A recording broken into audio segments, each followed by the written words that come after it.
Assalamualaikum warahmatullahi wabarakatuh. Perkenalkan, nama saya Indah Jasmine Indarti. Saya merupakan mahasiswi dari Universitas Terbuka, Prodi Sistem Informasi dengan NIM 0520499819. Pada video kali ini, saya akan menjelaskan hasil pembuatan website sederhana bernama SITTA atau Sistem Informasi Tanda Terima dan Stok Bahan Ajar. Pada website ini, saya membuat menggunakan HTML, CSS, dan JavaScript DOM dengan struktur yang modular agar lebih mudah dipahami dan dikembangkan di kemudian hari. Nah, pertama, website ini memiliki beberapa halaman utama, yaitu yang pertama ada login HTML atau indeks HTML untuk proses masuk pengguna, kemudian ada dashboard HTML sebagai halaman utama setelah login, kemudian ada stok HTML untuk mengelola data stok bahan ajar, dan yang terakhir ada tracking HTML untuk melacak pengiriman bahan ajar. Nah, setiap halaman memiliki file JavaScript-nya tersendiri, mulai dari login hingga ke tracking JavaScript.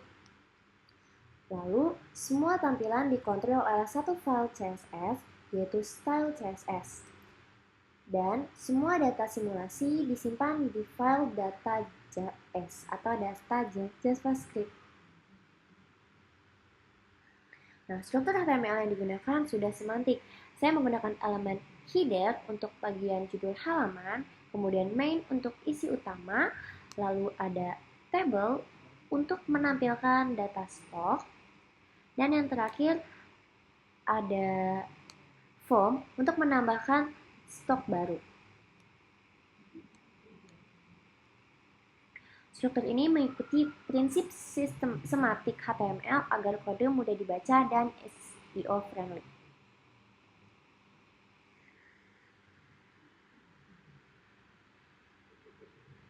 Misalnya di bagian stok ada tabel dengan kolom ID, judul, stok, dan aksi. Serta form di bawahnya untuk menambahkan stok baru.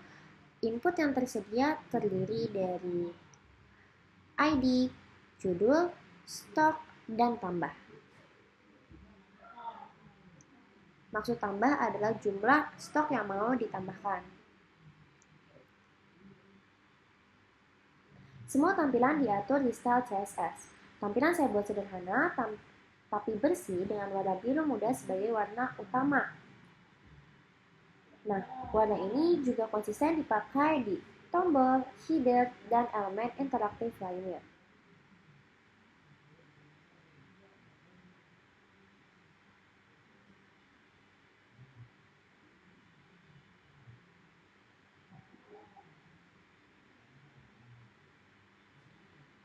Nah, CSS juga menggunakan flexbox untuk mengatur layout, serta border radius untuk membuat sudut elemen lebih halus.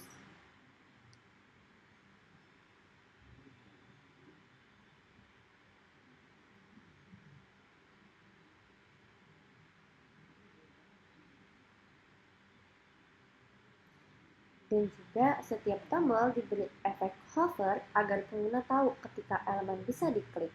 Desain ini menjaga tampilan tetap responsif di berbagai ukuran layar.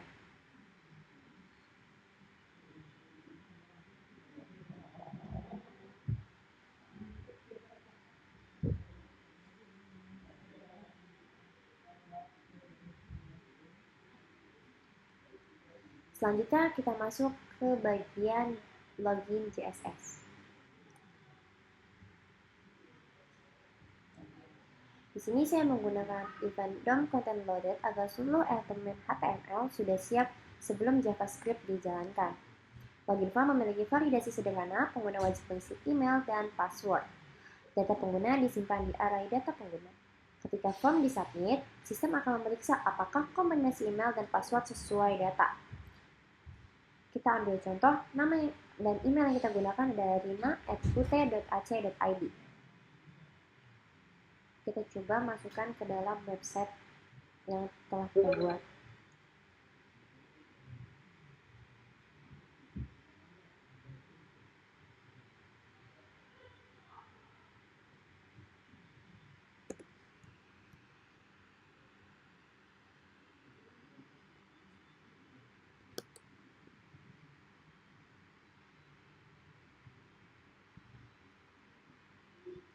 Nah, jika kita memasukkan email atau password yang salah, maka sistem akan memberikan peringatan atau pemberitahuan bahwa email atau password yang Anda masukkan salah.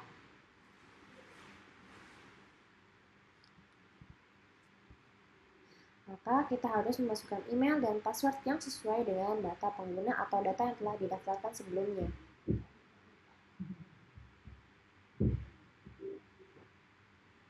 Kita coba masukkan dengan rina@ut.ac.id.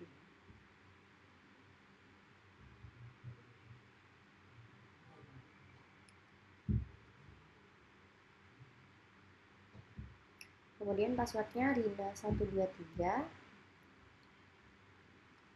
Lalu kita login. Nah, setelah login, setelah email dan password yang dimasukkan sudah benar dan sesuai dengan data pengguna, maka selanjutnya kita akan diarahkan ke bagian dashboard atau bagian halaman utama dari websitenya.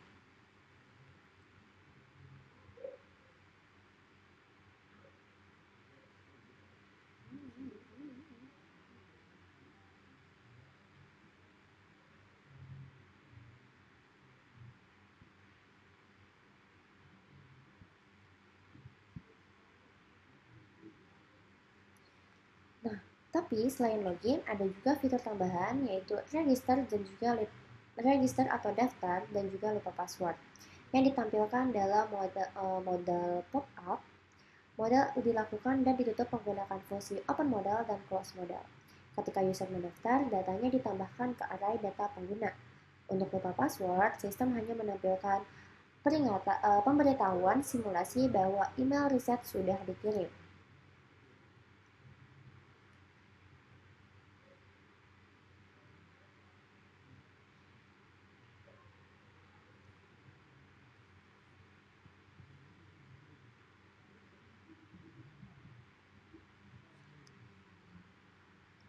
Nah, kita lanjutkan. Setelah login berhasil, user akan diarahkan ke halaman dashboard. Nah, di file dashboard.js, JavaScript akan membaca nama pengguna dari session storage dan menampilkan di halaman. Seperti tadi kita masukkan data Rina, maka akan tertulis nama Rina Wulandari di bagian dashboardnya. Setelah itu, sistem menampilkan salam otomatis berdasarkan waktu lokal.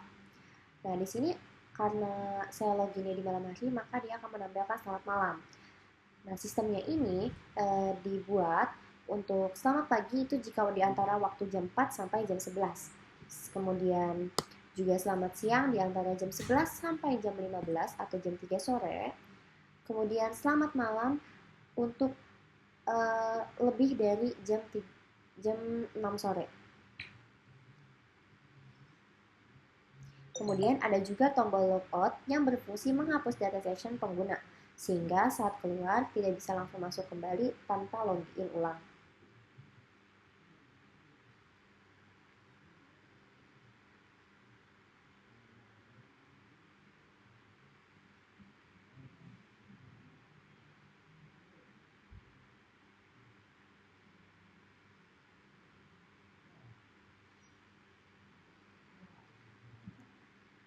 Nah, kemudian ada bagian bahan ajar. Bagian ini adalah fitur utama website. Pertama, data awal bahan ajar diambil dari data bahan ajar yang berisi kode barang, nama barang, dan jumlah stok.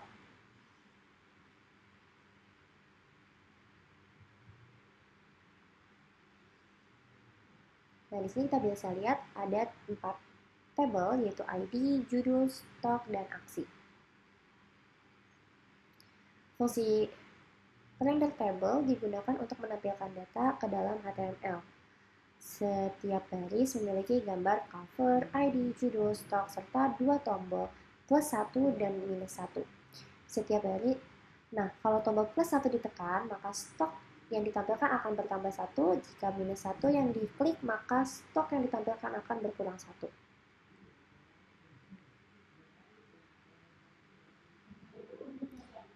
Kita coba untuk tombol aksinya kita klik di plus 1.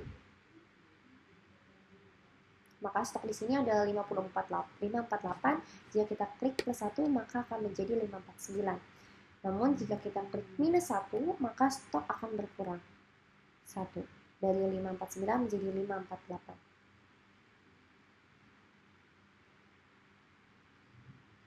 Kemudian di paling bawah ada fitur tambah stok baru. Nah, saat pengguna mengisi ID, judul, dan stok yang atau jumlah stok yang diinginkan, kemudian mengklik tombol tambah, maka otomatis sistem akan mengirimkan tampilan pemberitahuan bahwa stok sudah ditambahkan. Di sini kita coba tambahkan ID-nya PAUD 4401 dengan judul perkembangan anak usia dini. Stok yang mau kita tambahkan itu kita buat di 50. Ini stok awalnya adalah 204 atau 204. Kita akan tambahkan 50, harusnya menjadi 254. Kita klik tambah dan sistem akan menampilkan pemberitahuan bahwa stok untuk perkembangan anak usia dini ditambah 50. Total sekarang 254.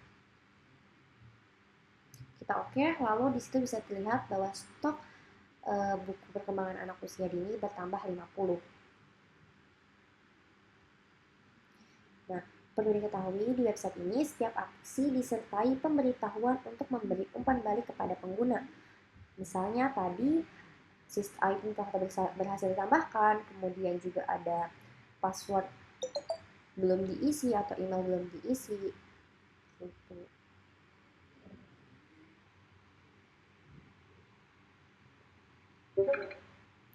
Nah, otomatis form input tambah stok baru juga akan kosong untuk menggunakan berikutnya.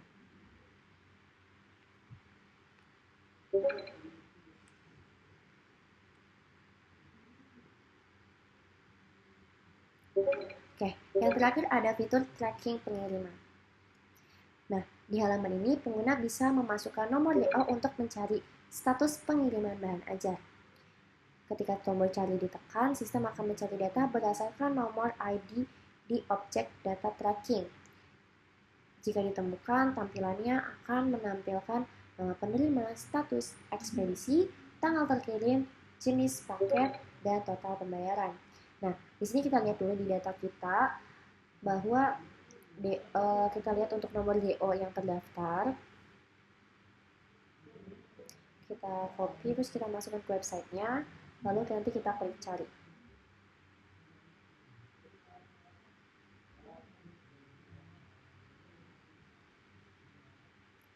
Maka di sini karena nomor DO-nya terdaftar, maka hasil pencariannya ada. Di sini terlihat ada nama mahasiswa, status pengiriman, dan lain-lain. Namun jika nomor yang DO yang kita masukkan salah atau tidak terdaftar, maka website akan mengirimkan pemberitahuan bahwa data tidak ditemukan.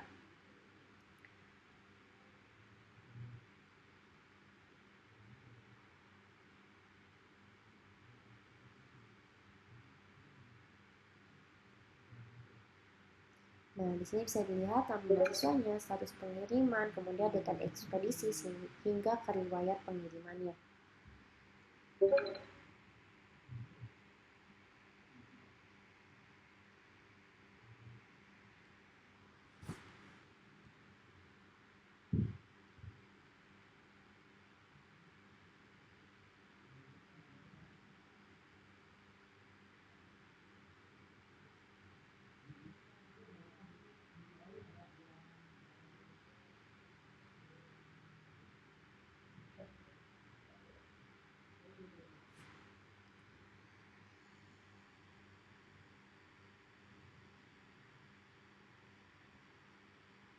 Kalau ini kata aja yang iya apa dikatakan enggak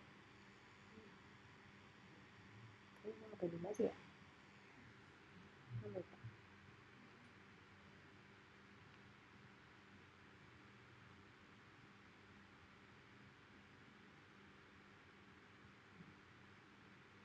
Nah, kemudian kita lihat untuk di sini struktur file dibagi dengan rapi. Jadi dibagi setiap foldernya, ada folder CSS untuk style CSS saja, kemudian ada folder JS untuk semua file JavaScript-nya, kemudian ada folder image juga untuk gambar, cover, dan lain-lain.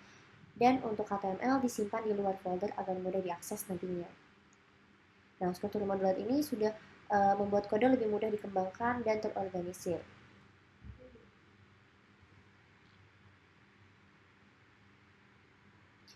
Nah, image yang dimaksud di sini seperti tadi kita lihat di bagian stok bahan ajar, pada ID-nya di setiap ID ada gambar yang menampilkan cover buku-bukunya. Nah, itu di link ke image yang sudah dimasukkan.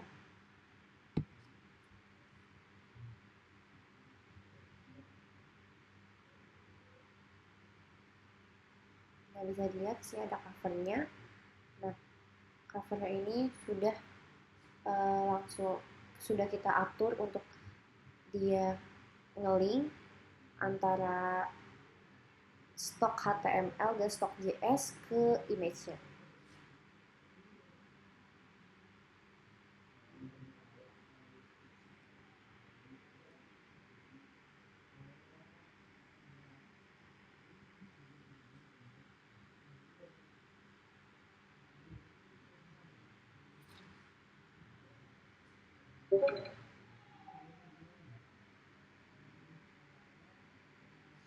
Nah, dalam proses pembuatan saya mulai dari menentukan kebutuhan utama website seperti login, dashboard, stok, dan juga trackingnya. Langkah pertama saya susun struktur HTML-nya agar semantik dan lengkap. Kemudian saya buat CSS untuk mempercantik tampilan dan menjaga konsistensi gaya. Setelah itu baru saya tambahkan interaktivitas dan JavaScript, mulai dari login validation, manipulation DOM untuk stok sampai penelusuran data pengiriman. Saya memilih menyimpan data di variabel JavaScript agar mudah diuji tanpa backend. Struktur ini bisa dengan mudah dikembangkan di masa depan jika ingin dihubungkan ke database sungguhan. Sekian penjelasan saya pada video kali ini. Wassalamualaikum warahmatullahi wabarakatuh.